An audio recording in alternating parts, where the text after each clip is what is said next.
යම් කිසි කෙනෙක් තවත් කෙනෙක්ගෙන් උපකාරයක් ලබලා ඒ උපකාරය අමතක කරනවා නම් ඒ වගේ මිනිස්සුන්ට කරදරයක් වුණාට පස්සේ පිහිටක් නැහැ. තම කෙලෙහි ගුණ නැති මිනිස්සු කරදරයකටපත් වුණාට පස්සේ ගොඩාක් අසරණ වෙනවා. එයාට අනිත් අය උදව්වට එන්නේ නැහැ. කර්ම විපාකයක් ඒක. කෙලෙහි ගුණ නැති බව.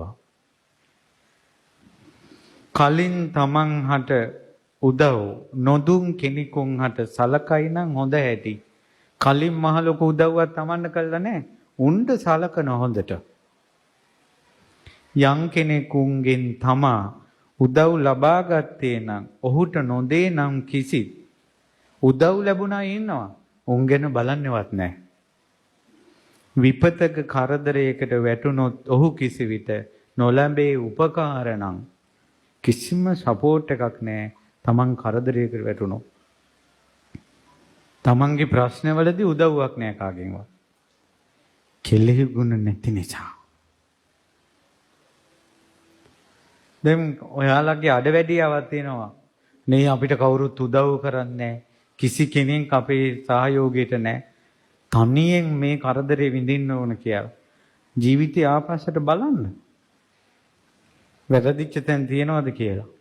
උපකාර කරපු අයට උපකාර නොකර ඉඳලා තියනවද කියලා. කලින් තමන් හට උදව් නොදුන් කෙනෙකුන් හට සැලකීම නොමකොට අලුතෙන් තමන්ට ළඟට එන නන්නාදුන මිනිස්සු ඉන්නවා. අලුතෙන් එන අය ඉන්නවා. උන් ගැන තැකුවේ නැතුණාට කමක් නැහැ. යම් කෙනෙකුගෙන් තමා උදව් ලබා ගත්තේ නම් සලකාවිද ඔහුට. තමන්ට උදව්වක් කරපු අයට සලකනවා නම් විපතක කරදරයක වැටුනොත් ඔහු කිසි විට සහාය ලැබෙන්නේමය. ඔහුට නම් කරදරයක් වුණ වෙලාවක අසරණ වෙන්නේ කවුරු හරි උදව්වට එනවා. ඊට පස්සේ කියනවා කෛරාටික අසත්පුරුෂයා උදව් ලබන නමුත් අනුන්ගෙන් ඔහුට වහා අමතක වන්නේ. අසත්පුරුෂයාට උදව්වක් කළොත් අමතකයි. හැබැයි මොකක් හරි එයාගේ හිත රිදෙන එකක් කිව්වොත් මැරෙනකල් මතකයි. ඔයාලට උදව් කළ දැන් ඔයාලා බලන්න තම තමන්ගේ ජීවිත. උදව් කරපු අයද මතක, ඔයාලගේ හිත රිදවපු අයද මතක.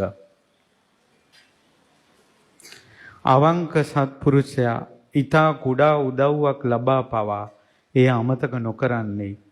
සාරවත් කෙටි වැපුරු බීජෙන් ලද අස්වනුසේ බොහෝ අනුසස් ලැබෙදී. මහා අමාත්‍යවරුනි, රාජපුත්‍රය මේ මිනිසයා උපකාර කළේ සාරවත් කුඹුරකට.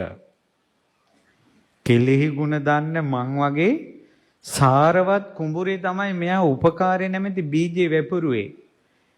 කුඹුර සාරවත් නිසා අස්වැන්න ගොඩායි.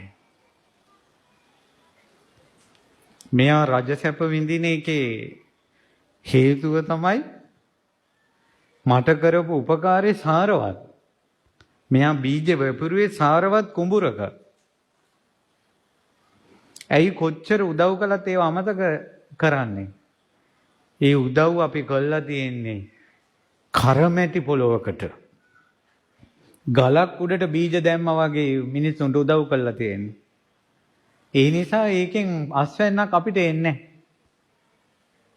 මොහු සාරවත් කුඹුරක තමයි උපකාරය නැමැති බීජේ වැපුරුවේ. ඒ නිසා මෙයාට සත සහස්‍ර ගුණයකින් මෙයාට එකෙන් අස්වැන්න ඇවිල්ලා තියෙනවා කිව්වා. මෙයා සැප විඳින එකේ අර්ථය තමයි කිව්වා මගේ කුඹුර සරුයි කියන එක. පුංචි උදව්වක් කරලා ලොකුවට ප්‍රතිඋපකාර ලැබෙනවා නම් ඒකේ අර්ථය තමයි ඔයාලා උදව්ව කළා තියෙන්නේ සත්පුරුෂයෙකුට. ඒ කුඹුර සරුයි අස්වැන්න වැඩි.